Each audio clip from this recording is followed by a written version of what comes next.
প্রজাপতি ব্রহ্মকুমারী ঈশ্বরীয় বিশ্ববিদ্যালয়ের পক্ষ থেকে রবিবার আড়ালিয়া প্রজাপতি ভবনে এক রক্তদান শিবিরের আয়োজন করা হয়। উপস্থিত ছিলেন মুখ্যমন্ত্রী ডক্টর মানিক সাহা, যুব বিষয়ক ক্রীড়া দপ্তরের মন্ত্রী টিঙ্কু রায় সহ অন্যান্যরা।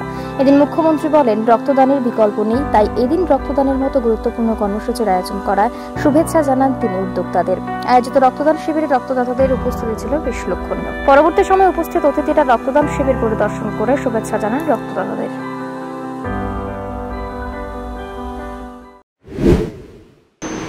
আজকে দিনটা অত্যন্ত মহত্বপূর্ণ দিন।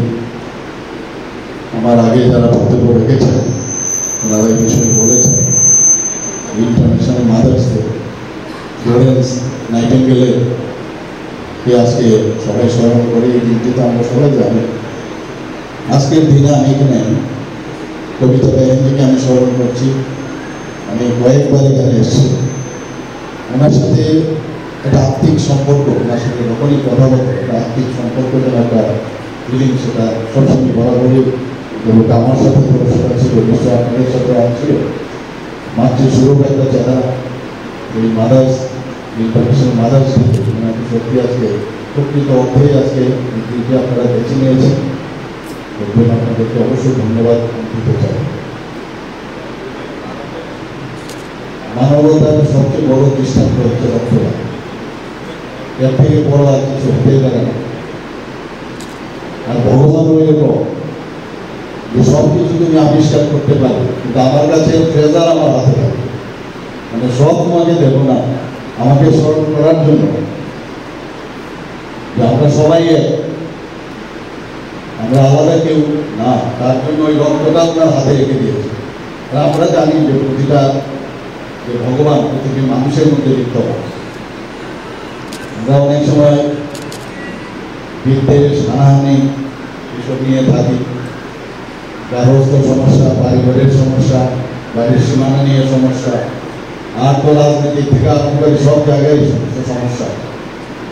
কিন্তু এই সমস্যা যখন দেখা যায় যে রক্তের যখন সমস্যা হয়, তখন স্মরণ করিয়ে দেয় যে আমরা কোন দিকে আমরা যাচ্ছি। সমাজ পরিবর্তনের কথা আমরা বলি, যাতে আমরা একজন আরেকজনকে, যে মানুষ মানুষের জন্য, সেটা স্মরণ রাখার জন্য এই ধরনের রক্তদান শিবির খুব প্রয়োজন। কেন্দ্র আজ থেকে 20 বছর পিছনে চলে গেলে দেখবেন আমাদের রাজ্যে কোনো ডিএডিকশন সেন্টার ছিল না, কিন্তু ক্রমশই আমরা একটার পর একটা নেশামুক্তি কেন্দ্র স্থাপন করছি। কিন্তু সেখানে নেশা যারা করে তাদের সংখ্যাটা কিন্তু কমছে না। আমাদের নেশা যারা করছে সেটাকে কমিয়ে আনতে হবে, তবেই নেশামুক্তি স্থাপন করাটা সার্থক হবে। নতুবা নেশামুক্তি কেন্দ্র আমরা করতেই থাকবো, কিন্তু আমাদের সমস্যার সমাধান হবে না। সেটা নিয়ে আমরা কাজ করছেন, আমরা জানি সরকারও কাজ করছে আপনাদের সঙ্গে। আমরা সবাই মিলে, আজকে আমার মায়েরা যারা রয়েছেন, আমরা সবাই মিলে যদি তার সেই আন্দোলনে সামিল হই, তবে সেটা সার্থক হবে। আজকে আন্তর্জাতিক নারী দিবস, মাতৃ দিবস আমরা পালন করছি গোটা দেশে। আমরা সবাই যারা সোশ্যাল মিডিয়াতে লেখালেখি করি, আমরা সবাই মায়ের নামে একটা শ্রদ্ধাঞ্জলি দিয়ে একটা পোস্ট করছি ঠিকই, কিন্তু আমি যে দপ্তরের মন্ত্রী, আমার সমাজ শিক্ষা সমাজ কল্যাণ দপ্তর, তার অধীনে আমরা বৃদ্ধাশ্রম তৈরি করেও আমাদের একটা এই কাজের একটা পার্ট। তো আমি যদি দেখে আজ থেকে 20-30 বছর পিছনে যদি চলে যাই, এই আগরতলা শহরেও কোনো বৃদ্ধাশ্রম ছিল না।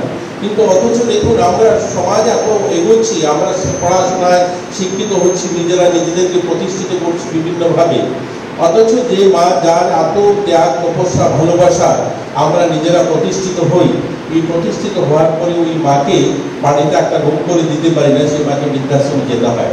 আজ অসংখ্য অগণিত বৃদ্ধাশ্রম গড়ে উঠেছে, শুধু 1-2টা নয়, আজ ধর্মনগর সহ গোটা রাজ্যে অনেকগুলো বৃদ্ধাশ্রম গড়ে উঠছে। আর প্রতি বছর ডিমান্ড আসছে যে আমাদের এলাকাতেও, আমাদের মহকুমাতে বৃদ্ধাশ্রম স্থাপন করতে হবে। তাহলে এই যে আজকে আন্তঃরাষ্ট্রীয় আমরা মাতৃ দিবস মানাচ্ছি, সেটা কতটুকু আজ সেটা আমরা বলবো যথাযথ, সেটা নিয়েও আমাদের মধ্যে ভাবনার বিষয় রয়েছে।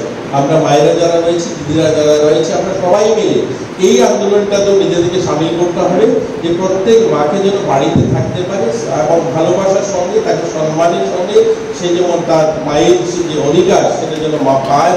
তবেই আমরা বলবো যে এই আন্তঃরাষ্ট্রীয় যে মাতৃ দিবস, সেটা সার্থকভাবে আমাদের শ্রদ্ধাঞ্জলি জানানো। নতুবা আমরা এই প্রতি বছর প্রতিযোগিতা করে সেখানে বৃদ্ধাশ্রম তৈরি করবো, আর মায়েরা একটা বয়স আসলে সেখানে চলে যাবে। তো আমি আশা করবো আজকে এই পবিত্র দিনে মাননীয় মুখ্যমন্ত্রীও রয়েছেন, আমরা সবাই মিলে সংকল্প নেব যে আমরা আমাদের অর্থাৎ ত্রিপুরাতে আর যেন একটা বৃদ্ধাশ্রম করতে না হয় বা একটা বৃদ্ধাশ্রমের জন্য মাদের যেতে না হয়। তাহলে আজকে এই শুভ দিনে সার্থকভাবে আমাদের এবং নেশামুক্তি কেন্দ্র যেন স্থাপন করতে না হয়, আমরা নেশা করে যারা তাদের সংখ্যাটা যেন আমরা কম করতে পারি। আমাদের যারা এই সংস্থার যারা নেশামুক্তি নিয়ে কাজ করছে, আপনাদের কাছে অনুরোধ থাকবে সবাই ভালো থাকবেন। সবাইকে আবার শুভেচ্ছা, কম শান্তি।